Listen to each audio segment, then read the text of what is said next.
Okay, thank you for everybody for braving the wet weather and coming to see the November Distinguished Scientist Seminar. Jim Davis, who many of you know is visiting from Menlo Park, USGS, and Glenn will be giving the introduction in a moment. I just wanted to announce that Jim will be having lunch in the cafeteria immediately after the talk, and people are welcome to join for an informal brown bag lunch there. And then there will be an informal dinner this evening, and anybody who's interested is also welcome to join for that. Thank you, Ben. Whoops. Actually, it does give me really great pleasure to introduce Jim Davis, who collaborated with me for many years while he was at while he still is at the U.S. Geological Survey in Menlo Park, and while I was at Stanford. Jim got his undergraduate degree at Carnegie Mellon in chemical engineering, and then went to Stanford for his graduate degree, worked with Jim Leckie in environmental engineering. In fact, those two together came up with the electrical triple layer model, which many of you may be familiar with. Jim's been working in a variety of areas. He's one of the few people who I think combines field research with geochemical modeling, with some theoretical modeling, and with molecular modeling all together in one package. So he's really a multi-talented guy who's done a lot of interesting things besides just what he's going to be talking about today. So I was asked not to mention his golf game, though, so I won't do that. But please, let's hear from Jim Davis today. Thank you, Glenn. It's quite a pleasure for me to be here. I have worked with a number of scientists here in Berkeley over the course of my career, and but this is actually one of the first times I've given a talk here, so I'm quite happy to be here. And this seminar, what I've tried to prepare for you is something I think will be of interest to this audience. I like the theme that Ben told me was that you should try to spread this over a broad layman's type talk. Of course, it won't be just a layman's talk, but it is my attempt by looking at some work we've done at 3 different sites to give you an overview of the work rather than getting into all the details of the science at each of the sites. And over the course of I was trained academically as an engineer, as was mentioned, and over the course of my career at USGS, I've tried to become a geochemist. So I'm somewhere in the uncomfortable middle, and but for my talk, that won't be uncomfortable. I'll be able to stand in both camps and try to point out the value of having someone stand in the middle. Now, I understand this is being recorded for posterity, so let me just say at the outset that Cal is going to get crushed tomorrow by Stanford, and that's just too bad. Now, I am going to be talking about uranium, and depending on your perspective, whether you're with the Department of Energy or which part of the Department of Energy, or whether you're funded by the Department of Energy, or whether you're a politician, you might think there's a problem, or you might not. But at least in terms of one of these points here, which is cost to the taxpayer, there is a problem. We are spending enormous amounts of money cleaning up sites that are contaminated with uranium as a legacy of the nuclear weapons Cold War era. And these are just some statistics I found from some of the DOE websites and from the Riley and Zachar report, just to give you some context on the size of this national problem. And what I want to talk about is how, with a little more creative thinking, I think we should pay attention to these costs and what's causing these high costs and what can be done to prevent them from getting higher. We also have now the legacy management, in addition to EM, that's all, as these sites are, quote, cleaned up and closed, they pass over to legacy management. And already legacy management is starting to find some problems with some of the sites that were cleaned up and closed. There are all sorts of issues around this, like what criteria should be met. We really need every site to be at drinking water quality. A lot of that is a legal and political issue and not a science issue. But nonetheless, I think there's things that we can be doing to reduce uncertainty in model calculations and perhaps even reduce costs by making better model calculations. So I'm going to talk about 3 different sites. This is one of the smaller 100 sites referred to in the previous slide. It was a former uranium mill located in southwestern Colorado along the San Miguel River. And this is an aerial photo from 1974 of about a 6 to 7/10 kilometer long pile of tailings that resulted from the mill operation from 1938 to 58. And here's the river. It's flowing in this direction on the slide there. This is a little go-kart racetrack that was built with uranium tailings so that kids could breathe the uranium dust as they drove around. And the UMTRA program cleaned up the site. They were finished cleaning up the site in 1997. They made their predictions that this site would clean itself up by natural flushing within less than 100 years, which is what's required by policy to not do active groundwater remediation cleanup. So as long as it would clean itself up within 100 years, they could turn it over to legacy management, who now manages this site. This shows the first well. We came in 1998 and installed 40 monitoring wells at this site, and then that became the start of the work that we're still doing at the site. Now, as an engineer, the typical approach by a site manager when you come into a contaminated site, after everything else is cleaned up except the groundwater, is the first thing to do is to get a good assessment of the groundwater flow. And you do that by putting in a number of monitoring wells, and you start working on a flow model. And then you might make some initial flow simulations using a constant head boundary and ideal properties for the aquifer. And then certain questions might start arising, and the site manager might then do geophysics or other sorts of techniques to coring and logging in order to refine the flow model. And this increases the number of parameters and so forth. And then you start to get refined, a better groundwater flow model for the site. Might take into account some of these factors here, but generally we're not yet worried about solid phase uranium in this sort of simulation.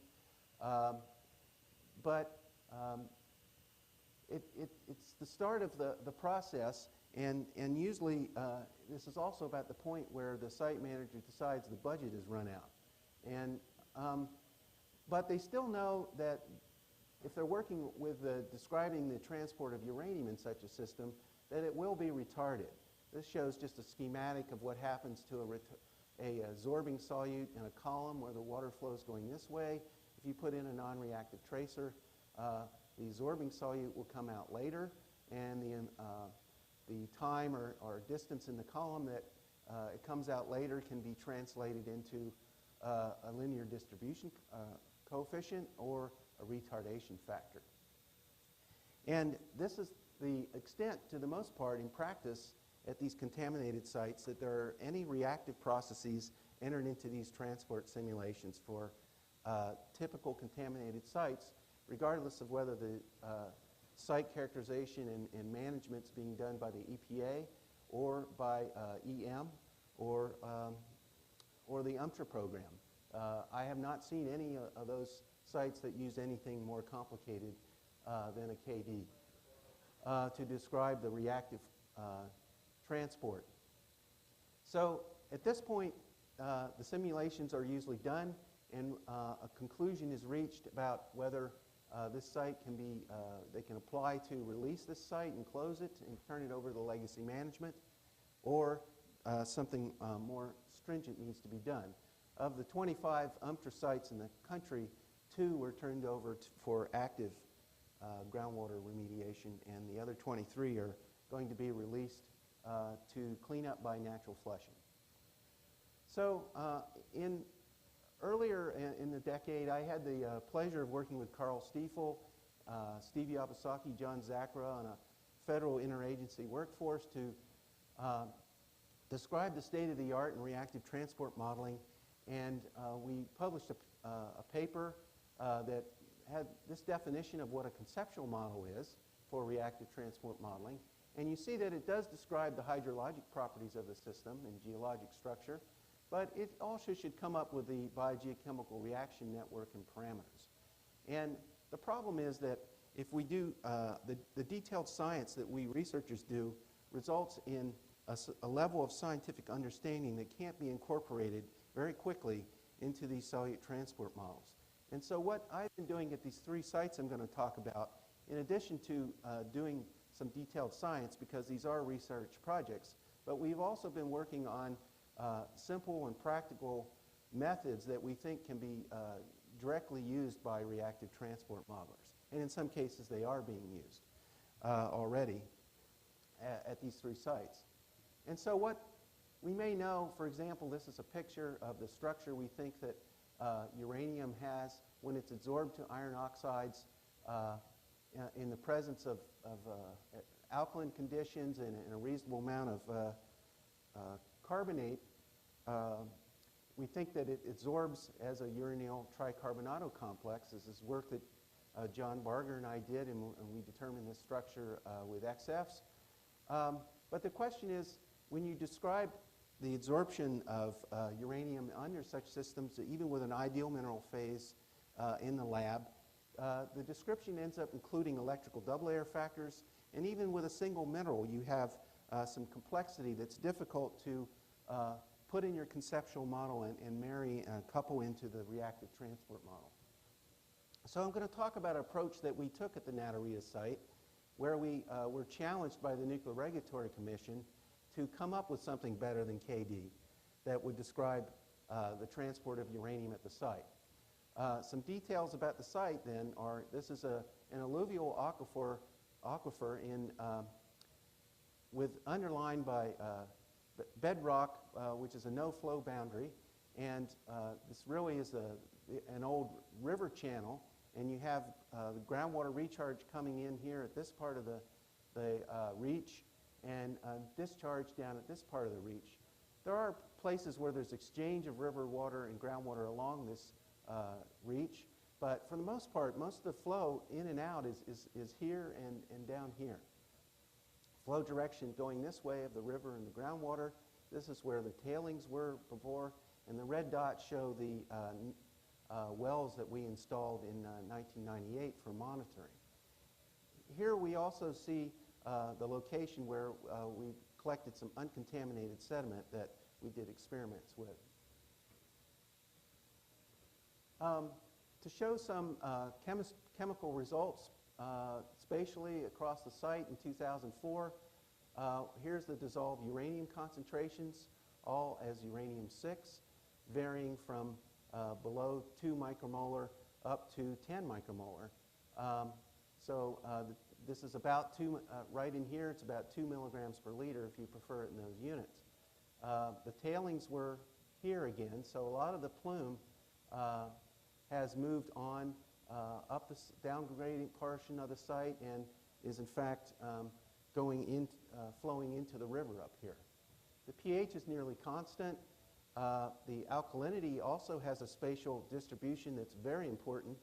The reason for this is the acid and base that was applied to the tailings and then trickled down through the vadose zone, and because there's calcite in the vadose zone and the saturated zone, there's an alkalinity plume that resulted from the mining operations itself and also from the tailings sitting on the land surface for decades. If you look at the pH and the alkalinity, it shows and do calculations. You calculate the partial pressure of carbon dioxide in this system varies from about 1 to 10%. And if you look at dissolved calcium, you see that it's at equilibrium with calcite. The system, for the most part, is suboxic. There are small amounts of oxygen throughout here becoming, and you can see, especially close to the river. There are the only evidence of more reducing conditions are down at this down gradient end where there's ferrous iron. And I will be talking a little bit about this later in the talk. But for the rest of the talk about Naturita, I'm going to pretend that this ferrous iron didn't exist. And the first modeling calculations that we did were as if there was no reduction important in the system. Now, uranium-6 has a very complex aqueous speciation under the conditions we have in this aquifer, and also is true as of almost all or a great majority of the Naturita sites, including Rifle, which I'll be talking about at the end. We have high partial pressures of carbon dioxide, and we have calcium in the system. So many of these are at neutral pH, and the predominant uranium-6 species is this uncharged ternary aqueous complex, calcium, uranium with 3 carbonates. This species doesn't adsorb on mineral surfaces because the coordination, the 6-fold coordination of the uranium is already taken up, and this is very weakly attracted to the surface because it's neutral, and it needs to reject one of these other ions in order to bond to the surface.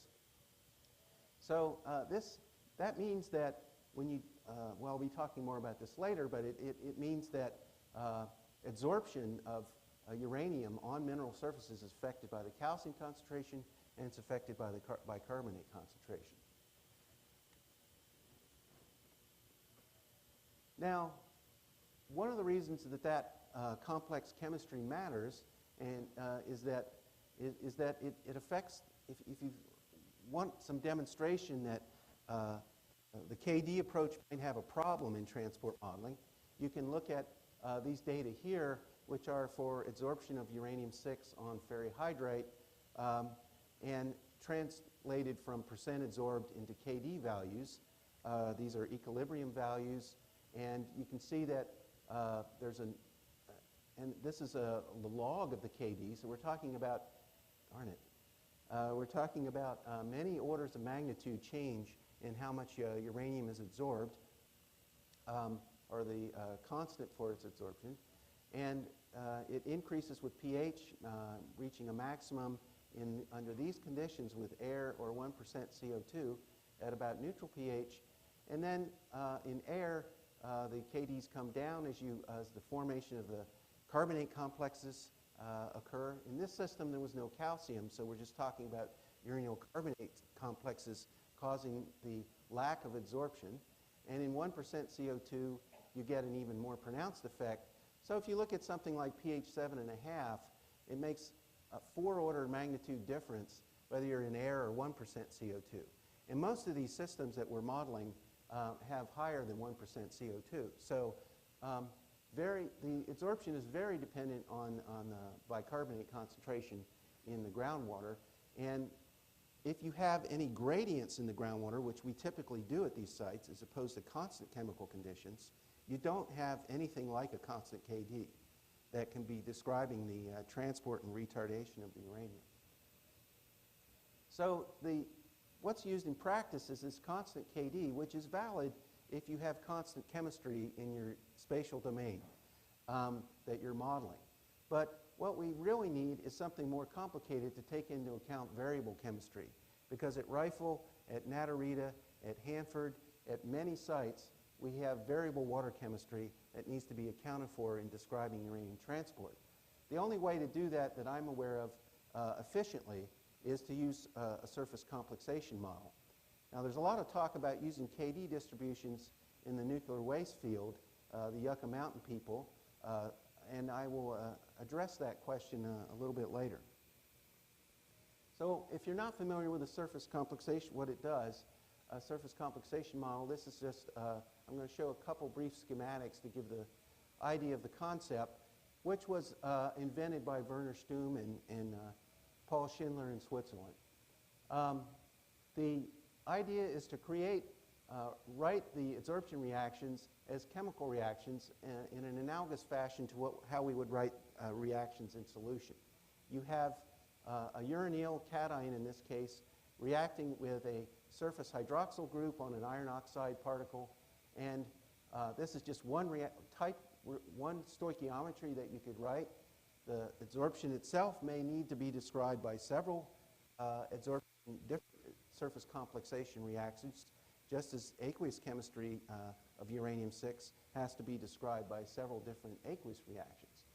The advantage of this approach is that then you can write a mass law, even if it's not its pseudo-thermodynamic mass law. It's still useful in understanding how adsorption varies as a function of aqueous chemistry. The advantage here is that this constant is independent of pH, but a KD is not. And what you can then do is take your reactions that you've determined by calibrating systems in the laboratory to determine these constants, and then you can couple them together with aqueous thermodynamic data to make predictions, for example, of how the calcium bicarbonate concentration are going to affect how much uranium is absorbed on these iron oxide particles. And again, now this, when you do that, this constant can be independent of pH and carbonate concentration, which a KD is not. You can also link absorption to solubility relationships in this way. So over the past 2 decades, we've seen surface complexation modeling options move into freq-C and other types of geochemical reaction codes. But it's only in the last 5 to 6 years that it started to make its way into reactive transport modeling. Now, I said before that we can determine how ions, what species adsorb on particular mineral surfaces by using advanced techniques such as X-ray adsorption and so forth, and other spectroscopic techniques. But, and this is a list of some papers and some of the types of species that have been found, and you'll notice that the modeling in specific single mineral systems usually involves an electrical double layer. So the mass law is being written with an electrical double layer term as well as the constant. And that becomes part of the model. You can't take the constant for adsorption and take away the electrical double layer model and expect it to work in describing it. But these kinds of determining constants for single minerals with electrical double layers have led to the start of development of thermodynamic databases for absorption, such as the Zombach and Morel book for hydrospheric oxide. But also there are some other databases now that are being developed for aluminum oxide and for other mineral phases, although not as far advanced as the Zombach and Morel was.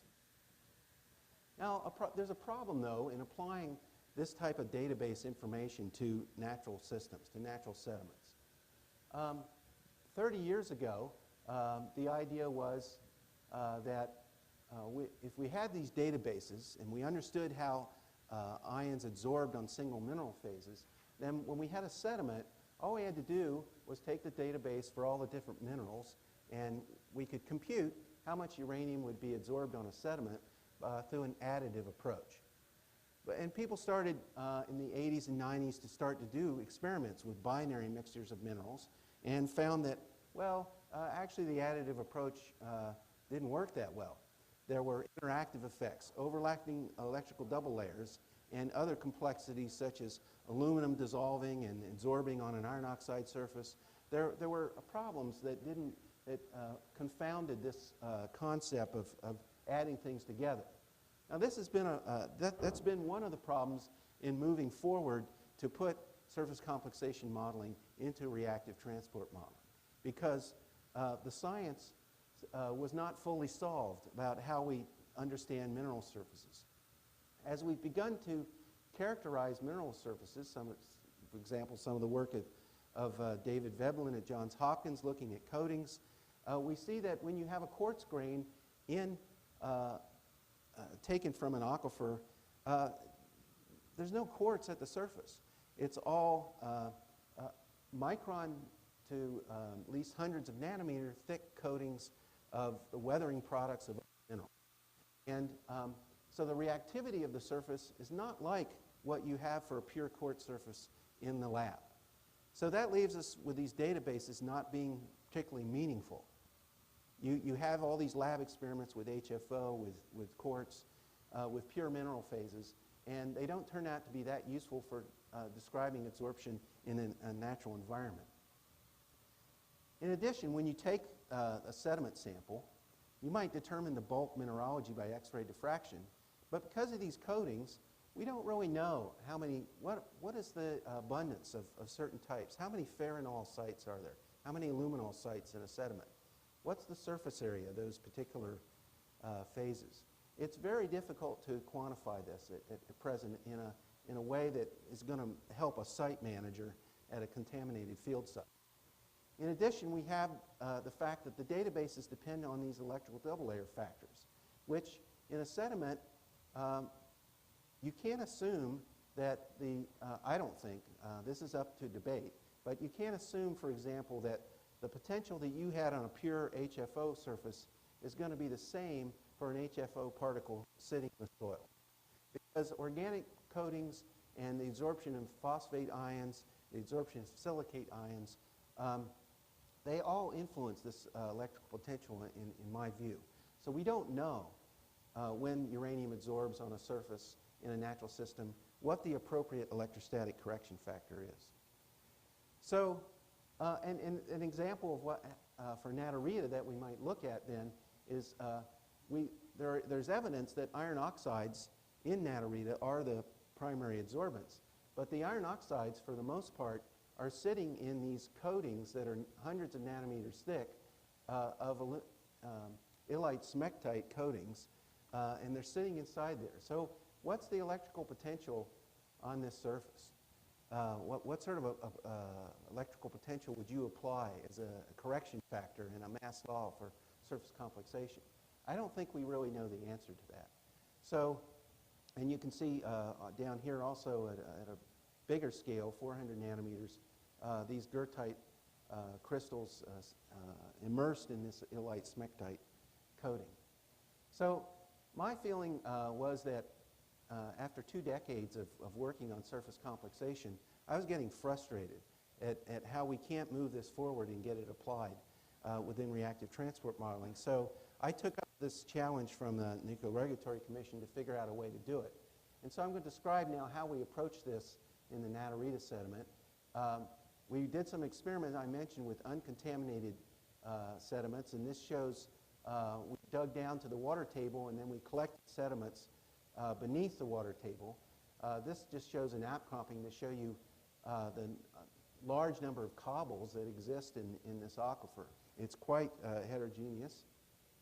These were the main minerals, calcites there, which is important to doing experiments because we imposed partial pressures of CO2 because we could not control the pH independently because of the calcite present in the system.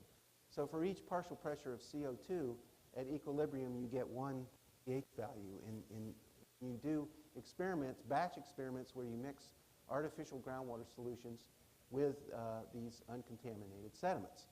And so then we were able to measure uranium absorption at several different partial pressures of CO2. And shown here is a log of the uranium KD value for individual data points in these experiments versus the final equilibrium uranium concentration. And by using an inverse modeling approach, without any electrical double layer terms at all, we arrived at 2 reactions, surface complexation reactions, that could describe this data. Searching for was a simple, what is the simplest modeling approach that we can use to describe how uranium binds the function of the chemical composition of the groundwater in the range that's important. And we came up with this approach.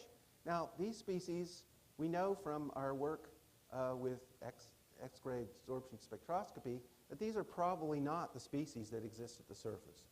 So we've gone away from what we know in terms of the science, sacrificing that part in order to get an empirical description of these data. And then we wanted to see, well, is that going to work?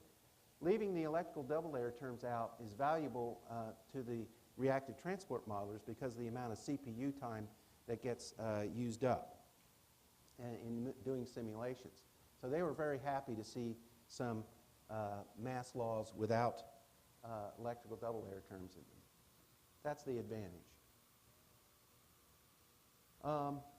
So now we had constants that we could apply to the absorption reactions and couple them together with the aqueous speciation data for the groundwater. And in doing so, we found we had a surprising degree of success in describing the current conditions for dissolved uranium at the site. This shows a distribution of dissolved uranium that I talked about earlier, and after getting a flow model for the site, putting in a source term in this area, this spatial domain of the site, and doing 62 years of simulated transport, we got something that we were quite happy with, actually. The alkalinity we simulated was not matching what was there. And this is a problem, but that has to do with just assuming calcite equilibrium. And there's evidence that, in fact, the site is not always at equilibrium. It can be oversaturated. But anyway, we were quite happy with this initial result for the uranium. And then we went on to do predictions of, oh no, I'm sorry, this is still the evolution of the chemistry during that simulation this is the 62 years that I just showed you. Here are some other distributions of uranium and alkalinity for 11 and 28 years. But what I wanted to show you here is just to give you an idea of how this, as the log of KD, simulated for spatially and in time for the site. And it gives you a sense of how KD changes with space and time and how that affects the results compared to a constant KD model. The other part about this is that the Yucca Mountain people have argued that, okay, KD values do vary, we will recognize that, but we can just do a Monte Carlo sampling of a normal KD distribution to take care of that. But the problem with that is that takes away from the temporal and spatial character of the KD distribution. It's not a random distribution. The KD is varying in time and space because of the trends particularly with bicarbonate concentration. So I don't see this as a good approach for describing that compared to adding in a surface complexation model. So we also did some predictions of the future, and these show uranium concentrations starting at now, moving forward 100 years. Again, the UMTRA program had to make a prediction that the site would clean up within 100 years. And we predict that it will not clean up to drinking water standards within 100 years. As a matter of fact, it seems like it will take 400 or 500 years. You also can compare what happens here with a surface complexation model in these simulations to what happens with a constant KD. The real issue is the tailing that results that you see with a surface complexation model that you don't see with a constant KD because it's moving right on out. And that is, in fact, how the UMTRA groundwater program was able to predict a cleanup within 100 years, is because they see that there is retardation, but it still moves right on out, and it doesn't take into account the tails in alkalinity and the tails that result at low uranium concentration where absorption is stronger. So I mentioned that we're interested in developing these practical and better tools. So with what I would call success for this Naturita program, we felt that this surface complexation modeling approach moved us forward. It may not be in perfect agreement with what we know about the science, and so there's room for more research, obviously, and more refinements. But we are now getting the Nuclear Regulatory Commission interested in this modeling approach as a result of what happened at Naturita. In addition to the surface complexation modeling approach, we also demonstrated at Naturita a method for, two methods for measuring adsorbed uranium. Just collect a soil, we can tell you how much adsorbed uranium there is. One of them is quite simple.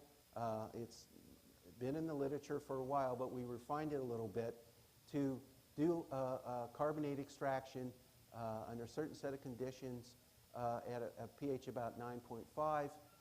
And the reason for that is if you look here at the pH dependence of uranium adsorption on hematite and many other minerals, you can, if you have this bicarbonate in the system, you should get to zero adsorption at pH 9.5. So if you wait a sufficient amount of time, you can quantify the amount of adsorbed uranium on a sediment by doing this kind of extraction. We also did isotopic exchange. So I don't have time to go in detail on what all this means, but we took the uncontaminated sediment and suspended it in all the wells at the site and measured the amount of adsorption using the carbonate extraction. We had the chemistry of dissolved uranium for each of the sites, and so therefore we could calculate a KD, and we could model a KD.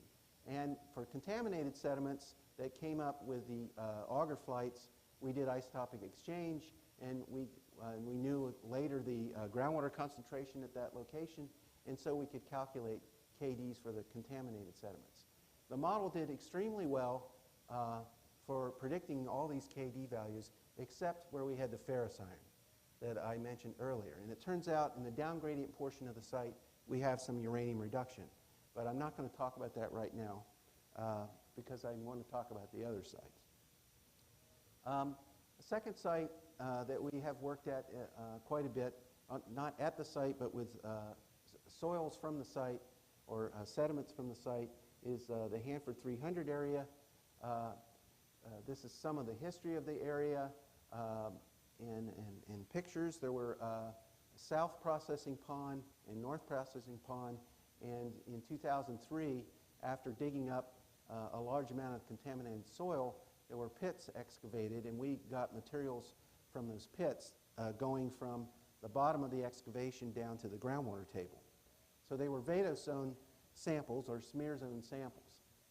Now this problem arose because in 1996, these show uranium concentration contours in 1994 and 2007 at this site, which is next to the Columbia River, which because of Indian tribes in the area, this is quite a sensitive site politically, and a large amount of money is being devoted to clean up Hanford in general, but also at this site. And a large amount of money had been spent in 1994 to dig up contaminated soils, and DOE predicted in 1996, using a constant KD model, that this would clean up to drinking water standards by 2002. Now here's the thing in 2007, and basically it's hard to say there's any improvement. And there turned out to be a lot of problems with the conceptual model that was used by DOE and its contractors to make that prediction in 1996.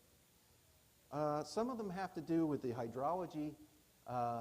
Groundwater flows this way towards the Columbia River, but because of downstream dams on the Columbia River, the stage of this river varies hourly and rises by up to 2 meters. And during those times, there's a reverse flow. So this raises the water table and creates quite a smear zone beneath these, in the vadose zone, well, nominally vadose zone sediments, beneath the original ponds. So that's one of the problems, because it turns out the chemistry is quite different in the groundwater and the river water, particularly the bicarbonate concentration. And so that affects the KD values in a way that I just described for Naturita. The other part of the problem was that they didn't consider a vadose zone as a source. So there's a lot, it turns out there's a lot of uranium stored up here, and this reverse flow brings, is a source of uranium, a significant source of uranium to the groundwater and maintains that plume. So last year, Steve Yabasaki at PNNL developed a new conceptual, well, got to the point of publishing a new conceptual model and simulations for it with a time-dependent gradient and water table, incorporating the infiltration of river water and its different chemistry, and using the vadose as a source, and using a surface complexation model that we developed in our laboratory. The surface complexation model we developed in pretty much the same way that was just described from the Naturita site. We used lower vadose zone samples from the smear zone, and I'll explain why that is in a second, to develop the surface complexation model. Again, we were able to describe the bulk of the data with two reactions. They're slightly different reactions than we used for the Naturita site. And in Naturita, we had one uncontaminated sample. What we found at the Hanford site 300 area is that there were samples from the north processing pond and from the south processing pond. And this shows another problem in applying to the natural environment. Those samples seem to have slightly different behavior. The north processing pond samples absorb uranium a little bit more strongly than the south processing pond. So under those circumstances, you can develop sort of an average model for all the data, or a model just based on the individual samples from one of the ponds or one of the locations. So Yabasaki, after putting together the flow model, showed or compared models, different conceptual models for the absorption, the constant KD model, and he did this by placing a source of uranium in this little red block at time 0, and 50 meters from, the center of this was 50 meters from the river. And he compared 3 different types of ways of describing uranium absorption. And it turns out the surface complexation model does the best job of describing the fact that the plume is not going away. The surface complexation model retains the uranium mass for a much longer period of time. I didn't mean to do that. And a lot of it is retained in this vadose zone, where when the river water comes in, it has a lower alkalinity than the groundwater. And this just shows another plot from his paper, again using our surface complexation model, which is why I'm happy to show this, starting with a certain number of grams of uranium above and below the water table. And in the surface complexation model, especially the uranium above the water table is retained much longer. And that's because it can take into account the effect of the lower alkalinity on the KD values. In a constant KD model that Yabasaki used, this was the value of the KD regardless of the alkalinity. In our surface complexation model, he was able to take into account this range of alkalinity in the system and how much that affected the KD value. And that's the reason why the uranium is held up for a much longer time, in addition to the physical fact that it's up in the vadose zone. Now, this system is also much more complicated than just adsorption. I mentioned before these pits were dug, and what I've talked about in terms of developing the surface complexation model was done with samples from the lower vadose zone down near the groundwater table. In the upper vadose zone were samples that had about 10 times as much, 10 to 20 times as much uranium, going from a few parts per million to 100 parts per million. And our adsorption model suggested that, well, there's no way there should be 100 parts per million of adsorbed uranium here. And in addition to that, David Singer at Stanford with Gordon Brown was doing his thesis on characterizing these materials. And because he wanted to use XAS, he wanted to use these materials with high concentrations because of detection limit issues. And so what was found, along with Yuji Arai, who did some work over here at the ALS, we found that metatorbonite particles, which is a copper uranyl phosphate precipitate that was, these ponds also had a lot of copper in them, and these precipitates formed at a few meters below the pond bottom. There were other precipitates formed higher up. So it was a very complex chemistry that resulted from the disposal of these materials in these ponds, mostly having to do with developing the cladding for fuel rods. But at any rate, what we see is that we have, in addition to adsorption, up in these upper samples, we have precipitates, of which perhaps the most mass abundant is metatorbonite. And this raises the question, which might be relevant to a contaminated site manager. How do you decide whether you have just desorbing metal or desorbing metal plus dissolving metal? You can't expect a site manager to go to a synchrotron to answer that question. So again, we wanted to try to develop a tool for doing that in a simple way. It may not solve the problem yet of how to account for the different rates of absorption and dissolution, but we think we have a method now that's not specific to uranium but can be applied to other metals as well to help separate out whether you're getting a significant contribution from dissolution. And the way this happens is through isotopic exchange. So we took a sample from the low Vados zone, which we believe has only adsorbed uranium, and we did isotopic exchange. We studied isotopic exchange kinetics with the particles and in batch experiments. But before putting in the uranium isotope, we let the system equilibrate for 2 months, and it reaches a stable dissolved uranium concentration. Then you put in the isotope, and you look at, this is the decline of the activity isotope in solution until, again, it seems to take on the order of months to reach a steady state concentration. The reason it takes so long is because they're aggregates and they're pores in minerals, and so it takes time to reach isotopic equilibrium with the adsorbed uranium in the soil particles. Once you determine what this steady state number is, then you can, from a simple equation, and this is the solid to water liquid ratio in the experiment, you can calculate the labile uranium in your system, or the fraction of your sediment uranium that's involved in the adsorption process. Now again, this was done with 8 weeks pre-equilibration. And we also studied the system with only 1 day pre-equilibration before we added the isotope. And what happens is the uranium concentration builds up with time until it gets here. And the ultimate thing after months is that the labile uranium is the same. And if you only have adsorbed uranium, it should be the same, and the amount of isotopic exchange that takes place should be the same. That's not the case when you have a dissolving mineral.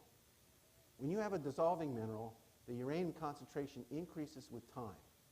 And this just shows a calculation for these same systems over months of equilibration with 8 weeks pre-equilibration before you add the isotope in 1 day. And because the uranium is dissolving over those 8 weeks, your uranium concentration is increasing considerably, and you get a different calculation of labile uranium in the system. Now, this is just, to me, a qualitative indication that you have a precipitate dissolving in the system. This won't happen with adsorption or desorption. And so this is a simple, relatively, I mean, it is somewhat complicated. You're getting an isotope, but I think it is a way for a contaminated site manager to maybe make a contract with a little lab and determine whether he's got just desorption or dissolution to worry about. I'm running out of time, so I'm going to go quickly through some slides on the rifle site. It was also a uranium mill, again in a bend of a river. This is the Colorado River, riverbed, ancient riverbed through here. This is where the ore was processed, and then the tailings were all plowed up over here. This is how the site looks today, where Ken Williams likes to spend most of his time if he can. The main work going on at this Rifle IFRC project is the study of biostimulation and how adding acetate to the groundwater system can stabilize the uranium with respect to transport by reducing uranium and having it precipitate. We are not working on the biostimulation experiment so much. We are characterizing some of the sediments, but for the most part, we are working over here at another part of the aquifer, a little less contaminated, and we're doing experiments to look at the background ambient geochemistry and not adding acetate to the system. We were charged with, again, developing a surface complexation model for this site as our first task, and this is just getting published in ES&T. Again, because of calcite, we were only able to do this work by working at different partial pressures of carbon dioxide, very similar to what I've shown you before, and we developed some equations, again, different species, that best simulate the absorption of uranium on these solids. We tested that by taking, so this again was done with uncontaminated material collected up gradient of the site. We tested that by collecting contaminated materials and where we had placed wells, looking at the dissolved uranium. We have to characterize, in order to apply the surface complexation model, we need the surface area, we need the amount of less than 2 millimeter material, and we do a carbonate extraction, again, to tell us how much uranium is absorbed, and then we can calculate a KD and we can predict a KD. And this shows the kind of agreement that we're seeing, and we are able to detect this trend in depths below the ground surface that's occurring at the site. Now, if you take the conditions at the site, which are about pH 7 and about 3.5% CO2, we don't have those exact conditions in this experiment, unfortunately, but we can guess that log KD for the site might be on the order of 0, so a KD of 1. This means a retardation factor of 4 with a ground water velocity of 100 meters per year. In 20 years, the uranium should have moved about a half a kilometer. Well, again, like the Hanford site, there's not as good spatial coverage of the site like there is at Naturita. And so we don't know exactly how much the plume has moved, but I'm guessing it hasn't moved anything like 500 meters. And we, in the last couple of years, the reason for that has been discovered. Originally, before we were working with a background sample of gradient of the site, we were given this other sample called RABS, which was supposed to be a background sample. It had some uranium contamination because it was collected in the site itself. And we noticed, though, that something different than we'd seen with carbonate extractions from Naturita, Hanford, or this background sample, which is that it continued to, the uranium continued to come off for a long period of time.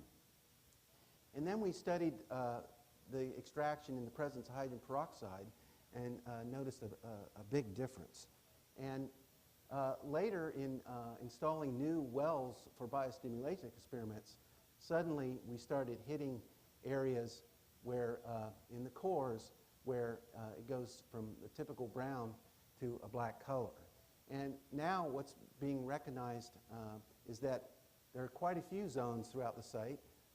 We don't know how prevalent this is, but Ken Williams has been looking at this with geophysics and recently was able to identify a place to put in wells where natural bioreduction was found.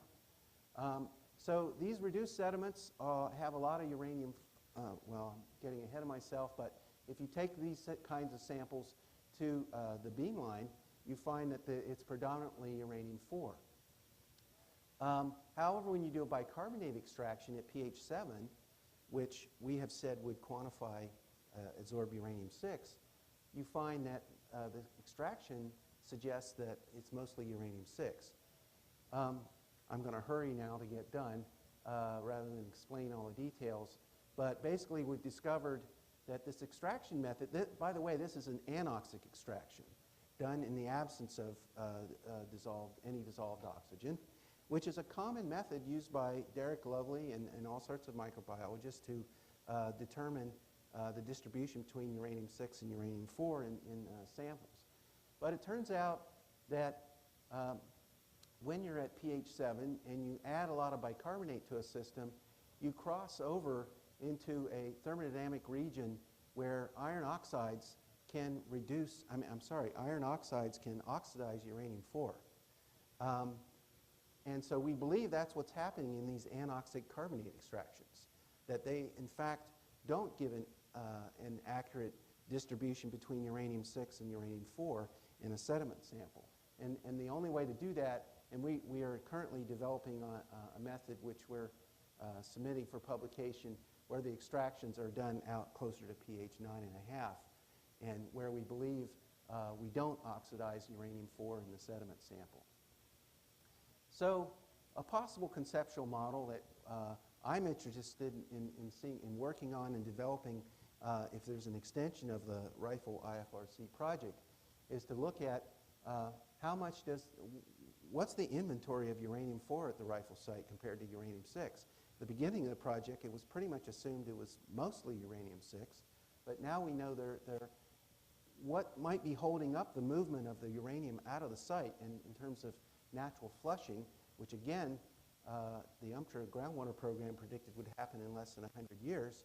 It looks like that won't happen because of these naturally bioreduced zones and the fact that there is a change in the water table that's very important seasonally because of the stage in the Colorado River and the melt of snow in the springtime that brings a lot of oxygen into the system by raising the water table, entraining dissolved oxygen, and then that can move downward into the system. But I think a lot of that oxygen flows to areas with faster flow, and we have more reduced areas with uranium-4. So we have a mass transfer issue in getting that oxygen to the place where it can, and that holds up the oxidation of uranium and is part of the overall story of the ambient uranium transport at the site. So in concluding, my argument is that EM, the EPA, the UMTRA groundwater program is pretty much over.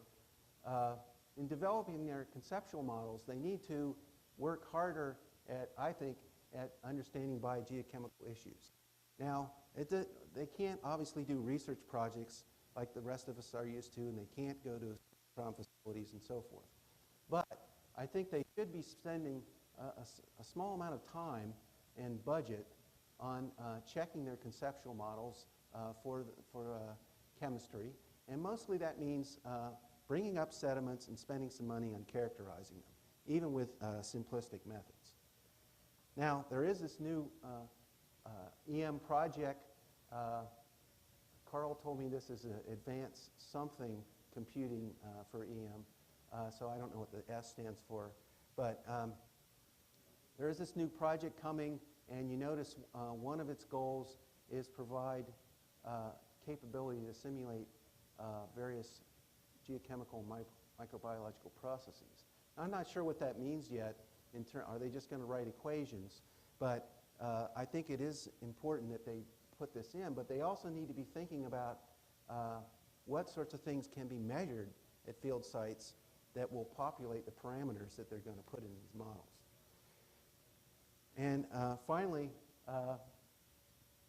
just some conclusions here that I think that we need to be thinking about cost-effective characterization of sediments as part of the development of conceptual models when we do these transport simulations for risk assessments. And that means that managers need to think about setting aside a percentage of their budget for doing that. These examples of these characterizations they're obviously going to have to be simple and dependent on the contaminant, but they need to be well-targeted batch and column experiments and different types of methods for getting at indicators of contaminant speciation.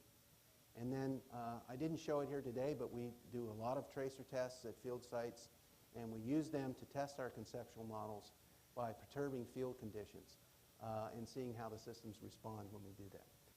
Thank you very much.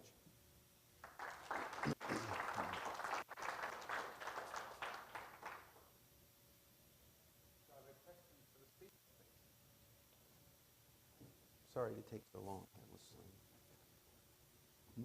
oh, that.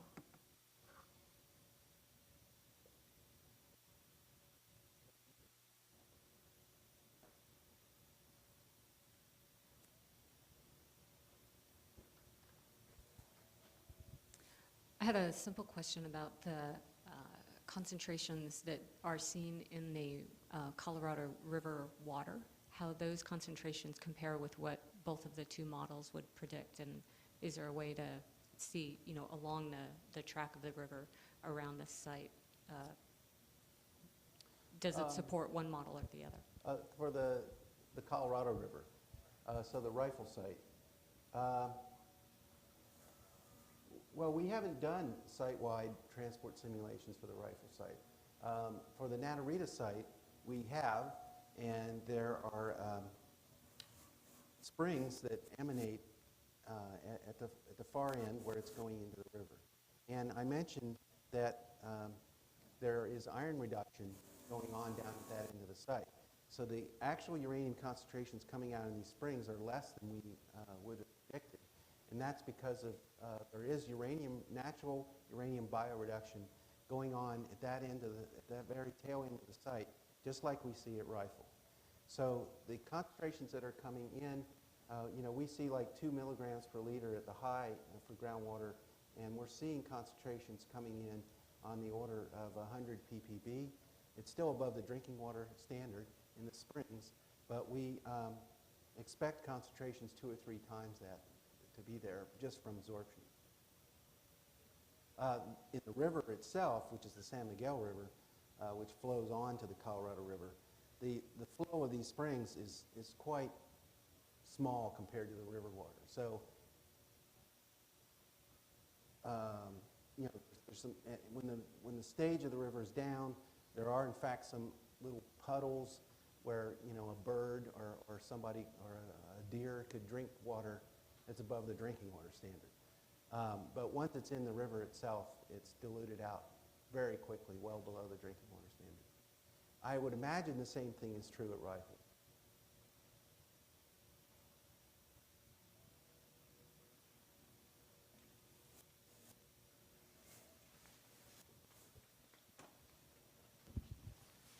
I just have a question about the surface compensation model. When we use this model in reactive transport, usually we know that the... Well, I'm sorry, when you use it what? The surface compensation model, when we use the component activity model, usually we know it's really hard and not accurate. And also the KD approach sometimes underestimated results. This another method called the general composition, if I recall, we take the whole sediments as like a mineral, and we measure the absorption constant, and we use it in the reactive transport model. Do you have any study about this method? You mean actually using that? Yeah, it's used. I mean, yes. In any experiment, we consider the whole sediments as an solvent. Yes. I have publications on that, and in fact, what I was showing is what in a 1998 paper I called a generalized composite modeling approach. But so everything I showed here was the generalized composite modeling approach, and we have applied that in reactive transport simulations at the Naturita site, and Yabasaki applied it at the Hanford site.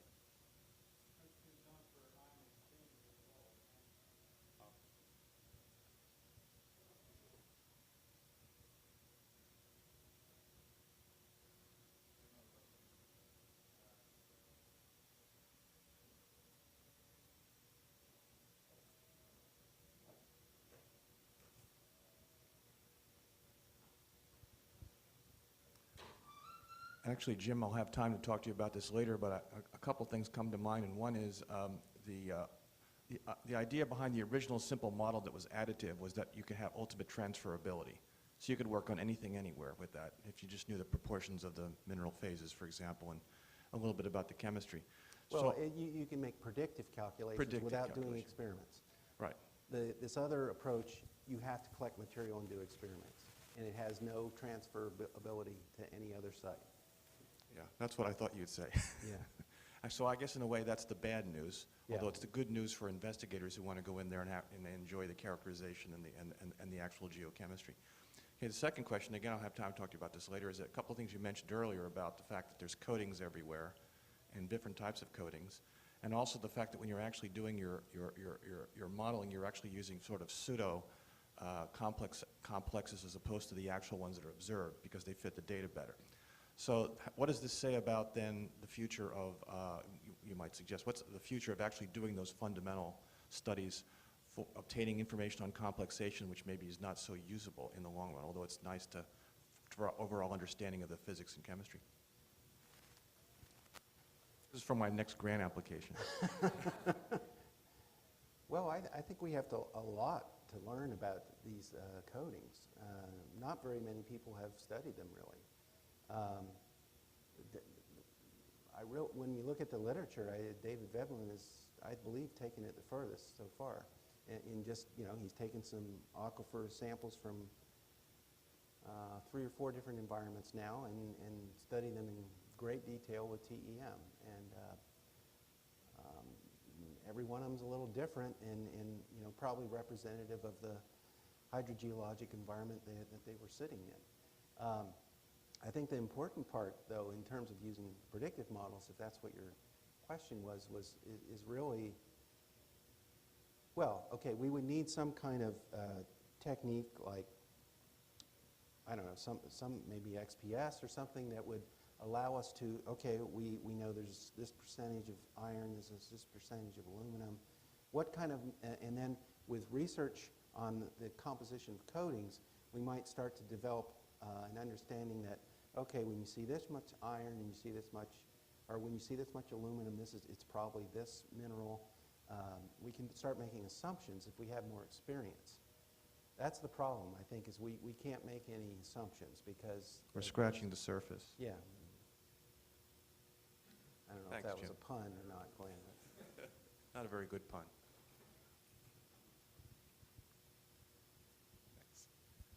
I have 2 questions. First one is quick. You mentioned that sites had been handed over from EM to legacy management based on predictions that turned out to be wrong in the end, or probably not true. Is there a process in place that sends them right back out of legacy management into EM in order to actually do active cleanup, because the 100 years is not to be expected to be true? I honestly don't know the answer to that. So these are sort of still pending cases, if you wish, right? Is that fair to say? Well, there must be a process. I know that that at the rifle site, the town of Rifle has recently started construction of a new building not far from the site. And when they started digging, they found soils with tens of thousands of parts per million vanadium. And this is apparently, I was talking to someone at DOE in Grand Junction, and apparently this is a big problem. I don't know what the mechanism is for going back, but this may cause them to have to go back and look at the rifle site again. This isn't a uranium issue, but there are also both Naturita and Rifle also have vanadium issues. Okay. The second part follows on what Glenn was asking. The simplified model that is not transferable to difference from one side to the other. How can you make sure that it is transferable within a site? If you have different flow channels, if you have alluvial versus sort of deeper sediments, how can you ensure that you have all the necessary lab testing in place that you would need in order to be intrinsically within your site to be somewhat correct? Yeah, that's a budget problem, I think. I mean, at Hanford, we had the samples from the north processing pond and the south processing pond, and we were able to do experiments with both, and we saw a difference. At Naturita, we used one sample, but we did take that sample and we had 25 wells with different water chemistries, and we suspended the same sample in all those wells, and we measured the amount of absorption. And no, that doesn't meet your argument, actually.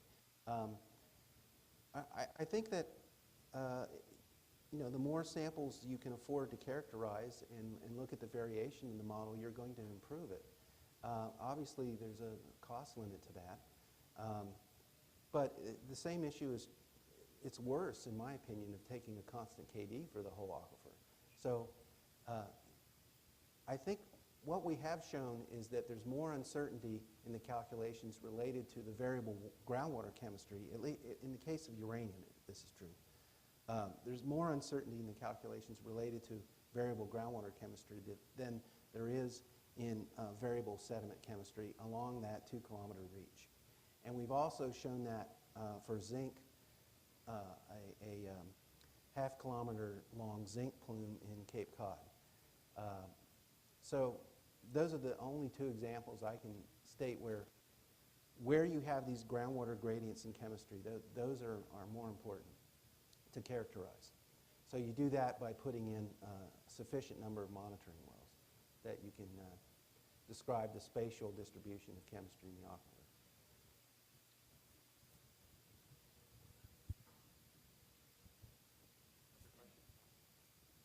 You can probably hear me without the microphone. So Jim, given the results that you have where you have these plumes that are exhibiting much greater longevity at these 3 different sites, if you had to now make a recommendation, sort of a follow-up to Jens's first question, if you had to make a recommendation, do you suggest waiting longer, 400 years versus the 100 years? Do you apply an active form of remediation? Do you try and tie it to reduction? Do you try to enhance rates of desorption? Well, that may have to be settled on a case-by-case basis. Maybe, but DOE policy doesn't usually work that way. You know, there's one policy and it applies to all the sites. But for example, there's no political controversy about the Naturita site, but there's a huge political controversy about the Hanford site. So you see, when the plume didn't dissipate in 6 years like they said, oh, they're right back there spending many millions of dollars to figure this out. And that won't happen at some of these sites because they're just not. And it's just common sense. I mean, as I explained earlier, there's very little contact of the public or the biosphere to uranium at Naturita. So the main issue is making sure that no one drinks that groundwater. And DOE is capable of doing that. So in that case, you know, if policy could be flexible, then you'd say, sure, okay, let's tell the public that this is going to take 500 or 400 years to wash out, but it's okay. But you know, it's a political issue as well as so the policy gets pushed by politicians. Isn't the legacy management, for example, at Rifle partly just low uranium? It's not just the time scale, or is it both? And it's only 1 or 2 micromolar. Well, but that's above the drinking water standard. You know, the policy is that there's supposed to be active groundwater remediation, and if you would predict that it will remain above drinking water standards for more than 100 years. So that is the law. I don't know if it's a law or a policy. So they squeak in right under 100 years. Yeah, they just happen to find that right KD value. Just like that amount, they just squeeze right under.